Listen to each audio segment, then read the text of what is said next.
Hey guys, it's Jeff here, and I just want to do a quick little kind of special edition of 5 Minute Murder, I guess.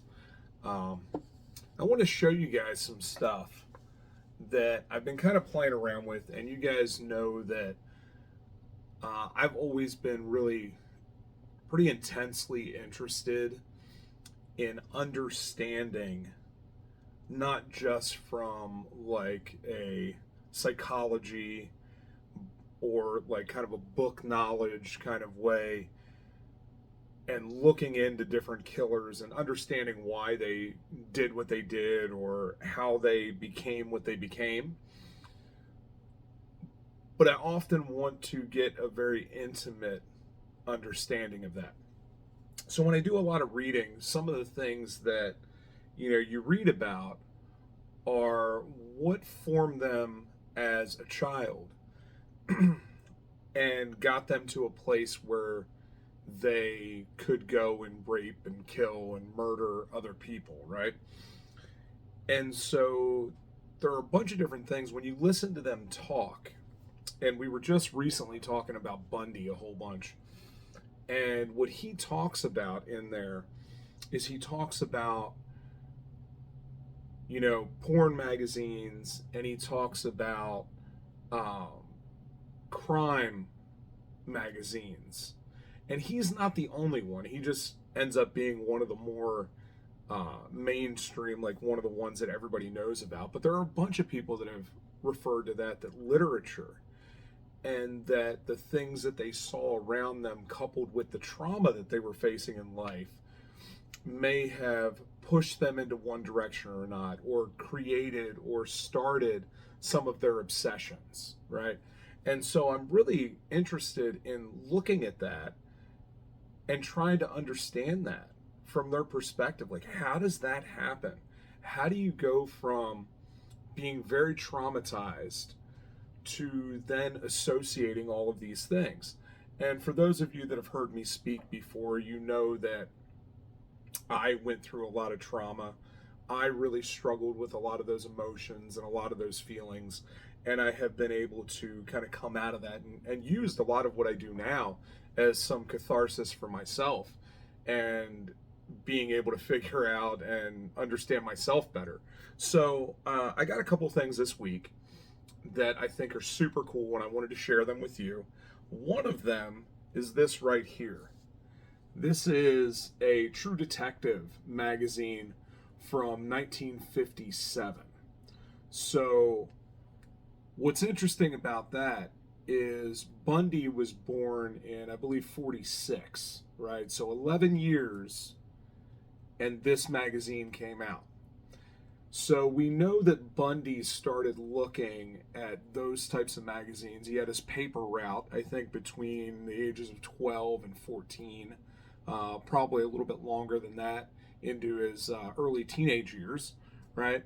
So if that was the case, and this came out when he was 11, and he says that he, dug through trash cans and stuff and would find these magazines and porn magazines,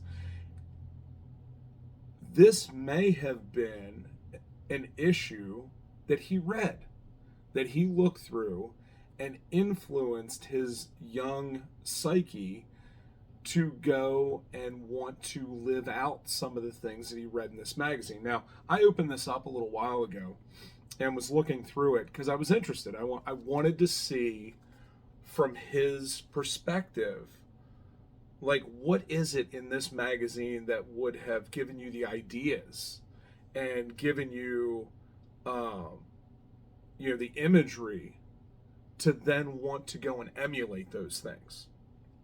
And so I shared that with EJ Hammond, who is the Bundophile. Uh, she is a Bundy expert, just wrote the book Memories of the Beast that you can find on Amazon right now. I have a copy of it. It's actually in my bin because I carry it with me to conventions. But I have that book. It is a fantastic book. Check it out. But I was talking to her about it, and she wanted me to let her know what my thoughts were on it. So here they are. because EJ has not seen this yet until I post this. But I looked through it and I flipped through it. I read a couple of the articles in there. And man, I got to tell you, the magazine is written in your typical like 40s, 50s, very sensational writing style. So a lot of the crimes are, obviously taken straight from the police reports. Some of the articles get into very, very gory details. There's lots of pictures. A lot of the pictures are mainly of the people getting arrested, right? And the cops kind of like carting them from one place to the other. There are a couple other pictures of people that obviously have committed crimes. And it's just all done from a very sensational place. So some of the wording and stuff makes it seem very intriguing that this person went and murdered all these people, and or that they broke into this house and beat this woman to death. So I could see why someone with some leanings towards the more macabre and towards wanting to emulate some of those things. It's fascinating. I'm kind of excited to read some more. The magazine itself is obviously over 70 years old now, and so it is not. It's in really good condition, but I don't want to mess around with it too much because it will for sure fall apart. But maybe I'll take some pictures or something later on, and I'll be able to leaf through it that way. I'll just read it on my phone, but yeah, it's fascinating. I could see why he would want to go out and start looking at all those things, because they describe in there some of like the kidnappings and peeping toms and stuff like that. And of course, that's exactly what Bundy goes and does. He's reading these magazines and then he's going out and peeping and getting involved in all of that. So I could see where his mind would go towards that. It's very sensational. So yeah, it's fascinating when you look at it from that perspective. Like, what influence did those things have on that very impressionable, very sick mind at its very, very beginnings? So I wanted to show you something else that I have that is fascinating. I have not read this yet, but Bob Berdella, who was in, what is it? Oh my goodness. I can't think of the name of the town. St. Louis? Yeah, St. Louis. Anyway, he was there, or not St. Louis, Kansas City. He was a Kansas City butcher, right? Bob Berdella, I think, killed like 15 men. I met a guy that got sued by Berdella, but Berdella would rape the men and torture them and kill them. If you go to Zak Bagans' museum in Vegas, they actually have Bob Berdella's bedroom set, some of the videos that he did, and the pictures around the wall of him torturing people. They have the torture implements, they have the bed with blood and shit on it, and it is a wild, wild setup there. But anyway, one of the things that Bob Berdella said when he was caught is that the book that really influenced him and that put him in the mindset to go and do all the things that he did was a book by John Fowles called The Collector. Now, this is a first edition, the first American edition of The Collector. And like I said, I have not read it yet, but this is the book that apparently inspired Berdella. And what's really cool is if you open it up, there is the person I bought it from included a new introduction pamphlet by Stephen King. So Stephen King wrote a supplemental introduction for the book The Collector by John Fowles. And yeah, it's wild. This was done in 1989 that he did this little booklet. But the book itself is from 1963. So yeah, I'm interested to read it and to check it out and to see, what it is that inspired Bob Berdella to then go and commit the crimes that he did, right? And when you start looking into a lot of these people, there are always things, right? There are always things, and it's different for each one. So it's always fascinating to me to dig into that mind and understand why people do what they do. Um, and what I find out is that, often I'm not so dissimilar from them. I just chose to change my frame of reference and to go a different direction when, we all have choices in life that could potentially take us down a road that is very dangerous and can cause a lot of strife for not only ourselves but everybody else. And we choose not to do that for any number of reasons, right? Whereas other people choose to do, crime, and they choose to hurt and kill other people.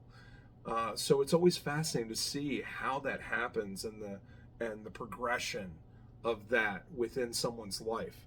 And when you hear them later on talk about those different things, it's interesting to see like what that is and how that worked.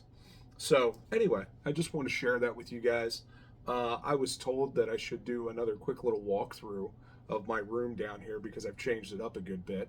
And so I'm gonna grab the camera. I'll do that real quick and show you guys some of that stuff. All right, hello. All right, let me flip this around here. I put up my copy of Life magazine with Charles Manson on the cover. Over here is my collection of shadow boxes that all have dirt from all the different locations. And if you come to, let me turn it this way. I think maybe that's better. But anyway, if you come to the conventions and stuff, I actually have those for sale as well. So if you want to hit me up, you can also get shadow boxes with a little relic of dirt from the different locations. But there is the infamous Son of Sam, Son of Hope Bible tract, his current one from David Berkowitz, tells his little story there. I've got, my Nico Ramirez there. And then there's another Ramirez done by Chuck Reinhardt. A buddy of mine does these awesome shadow boxes. This one's for Albert Fish. You guys have seen that Manson there before. I've got some of my stuff set up from James Howard. Awesome guy. Does some great little relic things. There's some little thing from Armin Miwes. Little Nico Clow. Some stuff from the Zodiac. I've got a little bone saw up there. Buddy of mine in the oddities community made me some of these here. Those are all scorpions, I have a huge thing for that. I'll show you up here. I got another, I've got a Gacy that is done by Acid Brain, as well as Louis Rasconi, and then the Ramirez is a Rasconi as well. I've got Jason Stauffer's artwork up here on my wall, because he does some amazing artwork. And then if you go through here, this is all of my sideshow stuff. So that is actually a Harry Houdini. That was in the Harry Houdini Museum up in Canada that burned down. And this actually talks about how he did his walk through the brick wall trick. I used to go to that museum when I was a kid. And when I saw that come up for sale, I had to buy it because it was a part of my childhood. And it is the actual film that they had on the display in the museum. And actually, if you put a light box behind it, you can light it up. That's an original Barnum and Bailey poster there, a little ad. There's a brick from Houdini's house, a key from Houdini's house. That up there is a, you got the thing in there. Anyway, but that is a cabinet card with Tom Thumb, his wife, and P.T. Barnum. There's old Barnum there. There's another cabinet card of the two boxing children, I guess. Got some stuff over here, more circus stuff. This here, I've told you guys a bunch about this. That there is my ticket to the 1893 World Fair. Probably one of my favorite things that I own. That is an original ticket for the World's Fair in 1983. That is where, of course, H.H. Holmes was, as well as, satisfies my P.T. Barnum desires there. I don't know who this lady is, but she is really cool, spiritualist. I also have Houdini's book on spiritualism. Here's some cards that I have up. These are also cabinet cards, but they are prostitutes from back in the day, sex workers. There is a cryptid map from some of my buddy that does those. I'll show you this that I was working on today. There is a vial of Dr. Holmes epilepsy remedy. We did a little thing. I've got all of my DVDs set up over here. This is my horror collection. It is more extensive than I like to admit. There we go. There is my Hellraiser stuff. I've got an awesome exorcism box here, which is a legit exorcism box. And then over here is all of my library, my true crime library. And it's got some assortment of stuff up there. But yeah. And then I've got a lobotomy kit down there. And then I've got a little Charlie McCarthy hanging out down there. But yeah, that is my kind of my lair down here where I do all the stuff for Scorpion Lair Games, Killers the card game. That is, and for 5 Minute Murder. It's the whole set. So there you go, a little walkthrough. I know this video is super long. Hopefully you guys watch it, and I will all talk to you later. See you soon. Have you ever wanted to be a detective, to investigate the crime scene and catch the criminal? Well, welcome to Death, New Mexico, a town just off the famous Route 666. Pretty quiet town until recently. There have been a string of murders. In the social deduction game, The Profiler, you have 60 minutes to investigate the crime scene, interrogate your witnesses, and determine who the killer is and what kind of killer they are to win. What will happen when you become the Profiler?